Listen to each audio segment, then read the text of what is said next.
We are used to seeing sports icons at the absolute summit of their careers. They lift trophies, they smile for the cameras, and they make absolute dominance look almost effortless.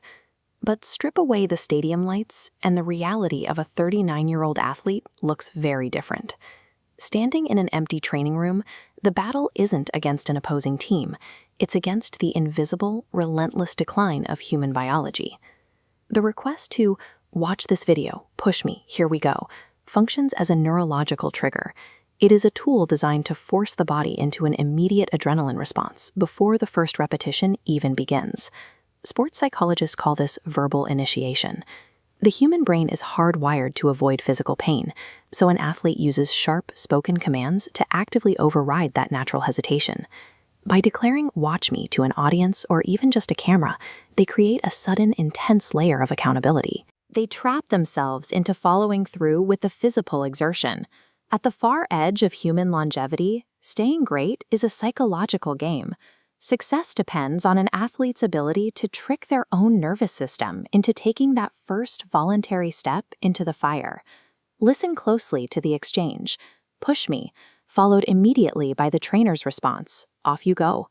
Even individuals with world-class internal drive eventually require an external force to push them past their biological limits. This animated graph illustrates the lactic threshold. As the physical exertion curve rises, it eventually hits a solid ceiling, where self-motivation fails. Breaking through requires a total mental handoff. The trainer takes over pacing and reps, allowing the athlete to focus purely on survival. This dependency is built over decades. From a young age, Ronaldo relied on intense, demanding coaching figures to constantly recalibrate what his baseline could be. Deep into a grueling set, the trainer's voice becomes a mental anchor. It actively prevents the athlete's brain from executing its built-in primal command to shut the body down to protect itself. There's an actual physiological response happening here. Rhythmic auditory cues sync with the athlete's breathing, which measurably lowers their perceived rate of exertion. Elite endurance is rarely a solo pursuit. The athlete provides the biological engine, but the trainer holds the critical override switch. As the workout hits its peak, the vocabulary condenses into short, repetitive bursts: shadow and heat. Shadowing refers to the neurological mapping of physical movements.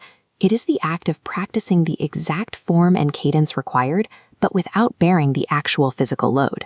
The safety of shadow practice gives way to the heat. This is the cardiovascular red line, the zone where the body enters acute, burning physical distress. To survive the heat, athletes employ a tactic known as attentional focus. They use rapid, repetitive chanting to block pain signals from ever reaching the conscious brain. Under maximum physical load, the individual muscle fibers violently contract and misfire, leaving them completely desperate for oxygen.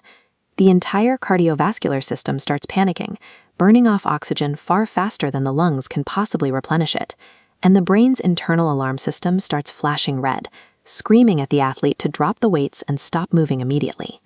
But the steady, metronomic repetition of heat, heat, heat hypnotizes that panicked brain. It constructs a tiny bubble of calm right inside the physical agony. That rhythmic chant serves a highly specific purpose. It is the necessary psychological bridge required to survive peak physical trauma. When the set finally ends, the words "Hey, hey, hey, hallelujah" spill out. This is the sudden, intense neurological release of pressure that floods the body after surviving the physical threshold. It's a moment of private, utterly exhausted relief. That reality stands in stark contrast to the way the world usually sees him, standing in a pristine tuxedo holding an international award. The contrast reveals the mechanics of voluntary suffering. Greatness requires a daily, manufactured choice to deliberately return to the pain, rather than relying on inherent traits. The intense audio we just analyzed represents a mere 10 seconds of a single morning. When you multiply that grueling routine across a 20-year career, the sheer volume of exertion becomes difficult to comprehend. A global sports icon's longevity is ultimately built on this willingness to endure the invisible, collaborative heat of the training room. The request to "watch me" isn't a call for attention. It is an invitation into the very survival mechanism that keeps them at the top.